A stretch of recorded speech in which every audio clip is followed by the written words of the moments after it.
action. Whoa, whoa, whoa. Hey, buddy, can I be back in the car, please? In policing, no traffic stop is the same. Today, we're gonna find that out. How many times have we watched the news and we hear somebody say, it was just an average traffic stop? Sadly, my friends, that's not the reality. We're gonna find that out today on this episode of Switch. As always, this episode of Switch, we're gonna switch the roles between police officers and civilians and see how they respond. Our suspects will be our real police officers, and then the police officers in the scenarios will be our civilians. Let's go. So this is what we got. So you're gonna be, this is the guy you're gonna encounter in the car. I'm just gonna give you that now. He's gonna be in the car. Okay. You're doing a traffic stop. So we're gonna simulate that those barrels right there are your police car, all right? Where the scene is gonna start. Yep. We're gonna assume that the car just yielded.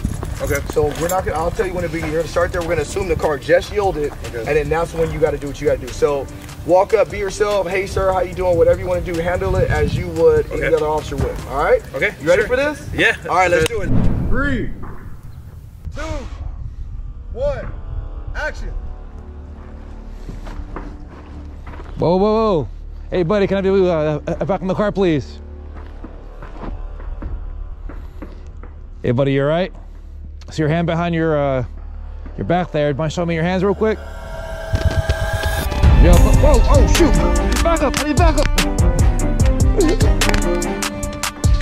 I need back up, back up. Okay, I'm a man down.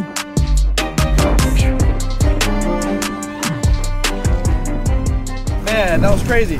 Like, because you want to be like as chill as possible, but then you also want to like make sure that you're, you know, assuming all risks too. But it was yeah, man. So what did you notice as soon as you got out of your car? Well, he opened his car right away. So I'm just like, wait, so do I yell at the guy to get back in there? Because I don't want to sound, you know, too hostile, but I also want to be reasonable with that approach. Did it make you nervous? It did.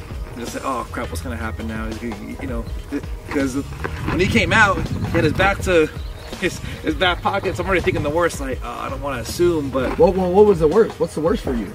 Just having the guy pull a gun out on him.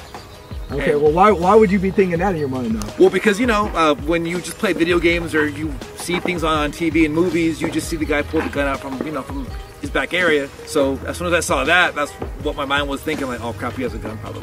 Okay, so do you think that you were ahead of the game or behind the game? Because what did he do? He went on a full-on assault. Yeah. And from the looks of it, it looks like he had the upper hand on you because he actually got a few rounds off before you were able to pull your gun out and then actually respond to that. Right. So, yeah, he did have the upper hand on me, and that's, I don't know what else to say. Let me ask you this. So if you had to redo that scenario, let's say we had the luxury of looking at it from the outside looking in. Right. If you had the luxury, how would you do it differently? If any way, would you do it differently? Probably engage him a lot faster than, you know, me being a little bit reluctant, you know, me trying to think of the scenario, and I think that's what I was doing, was trying to really just rationalize it as opposed to just reacting. Would it have been wrong if you had just got out of your car with your gun out already, with the moment you saw him get out of the car? I don't think so, because, I mean, now, like in hindsight, he was coming at me and he was without any kind of, you know, regard, was just trying to... So you said something that's critical. You said hindsight.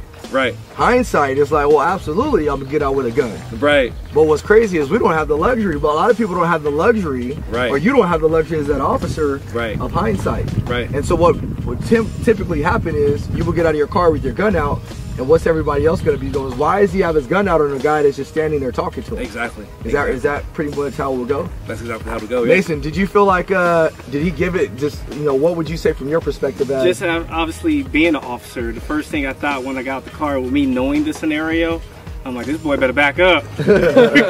He ain't moving, all he doing is just trying to talk to me, but he doesn't know what I have behind my back, right?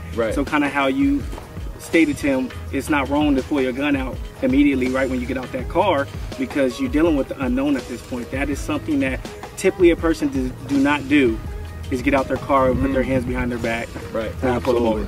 So here's the big reveal, everybody. The big reveal is this scenario, Ivan, I don't know if you know this, but this scenario actually happened in the state of Oregon, where an Oregon State Trooper did a traffic stop on an individual for a vehicle code violation, and as he does that traffic stop, as soon as he pulls over, the guy gets out just like Officer Mason did right here and has his hand behind his back. and then he goes on the full-on assault on the officer, and now the officer has to handle that situation the best of his ability. Right. One thing that I noticed that you didn't do, you didn't use your cover. I did not. Yeah, you was moving around. So you were moving around here. Do you think that might be something that an officer might have to keep in their mind? Absolutely. Right. Right. Because now you're in a gun battle. So and it's crazy too, because you even said, hey, just use that as your vehicle for whatever you may need. And I didn't know that was a foreshadow of, hey, yeah, you may want to use that thing back there for protection. Isn't it crazy how many things that you have to think about in such a short amount of time? Right. Absolutely. And so the reality of that situation was that officer, that state trooper, was able to return fire on that suspect. Right. And the suspect drove away. He ended up passing away miles down the road after it. But this was a real life scenario. So as crazy as it may seem, because I know you're probably thinking like, man, what is he doing just getting out of the car like that? That's exactly what I thought. This happens to our officers. This episode of The Switch would not be possible without our sponsors. I want to thank SC Village for allowing us to utilize their facility, but most importantly, I also want to thank 88 Tactical for sending out all the equipment that we were actually able to use during these scenarios. Thanks again, guys.